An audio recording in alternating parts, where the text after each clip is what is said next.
కాకినాడ జిల్లాలోని పలు ప్రాంతాల్లో చైన్ స్నాచింగ్లకు పాల్పడుతున్న నలుగురు ముద్దాయిలను పోలీసులు అరెస్ట్ చేసి వారి వద్ద నుండి 56 లక్షల రూపాయలు విలువ చేసే 452 గ్రాముల బంగారం స్వాధీనం చేసుకున్నట్లు జిల్లా ఎస్పీ బిందు మాధవ్ తెలిపారు. కాకినాడ జిల్లా పోలీస్ కార్యాలయంలో ఏర్పాటు చేసిన మీడియా సమావేశంలో ఎస్పీ బిందు మాధవ్ మాట్లాడుతూ జిల్లాలో ఒంటరిగా వెళ్తున్న మహిళలను టార్గెట్ చేసి వారి మెడల్లోంచి చైన్ స్నాచింగ్ పాల్పడుతున్న వ్యక్తులను జిల్లా క్రైమ్ పోలీసులు గట్టి నిఘా పెట్టి చాకచక్యంగా అరెస్ట్ చేశారని, వారి వద్ద నుండి 56 లక్షల రూపాయలు విలువ చేసే 452 గ్రాముల బంగారం ఆభరణాలను 2 లక్షల రూపాయల విలువ గల 5 బైక్లను స్వాధీనం చేసుకున్నట్లు వెల్లడించారు.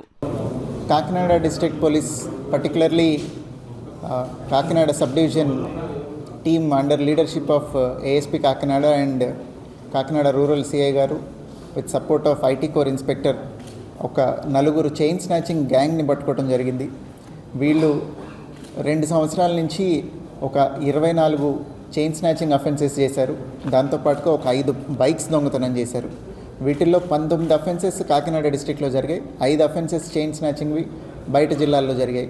వీళ్ళు మార్నింగ్ వాక్ చేసేటప్పుడు కానీ లేదా లేడీస్ ఎవరైనా టెంపుల్కి వెళ్ళి వస్తుంటే కానీ 2 వీలర్ మీద వచ్చి చైన్ లాక్కొని వెళ్ళిపోవడం జరుగుతుంది. వీళ్ళ నలుగురు ఇప్పటిదాకా ఎవరికి దొరకలేదు. This is first time we caught them. We are very happy. ఎందుకంటే చైన్ స్నాచింగ్లో పోయేది ఒక గొలుసు అయినా కానీ మోస్ట్ ఆఫ్ ద టైం అది ఉమెన్ అయితే, మంగళసూత్రం అయితే అది వాళ్ళకి చాలా సెంటిమెంటల్ వాల్యూ. అట్లనే రోడ్డు మీద వెళ్తుంటే చైన్ లాగేస్తున్నారు అనేది కొంత భయానికి గురి చేస్తుంది వాళ్ళని. సో ఈ డిటెక్షన్ తర్వాత ఇంకా చైన్ స్నాచింగ్స్ ఆగిపోతాయని వీఆర్ హోపింగ్. ఈ టీం ఫస్ట్ టైం అరెస్ట్ అయ్యేసరికి ఇప్పుడు అన్ని రికార్డ్స్లోకి వస్తారు. వీళ్ళ ఫింగర్ ప్రింట్స్ అంతా కలెక్ట్ చేస్తాం కాబట్టి ఫర్దర్గా కూడా it will act as deterrent అని వీఆర్ హోపింగ్.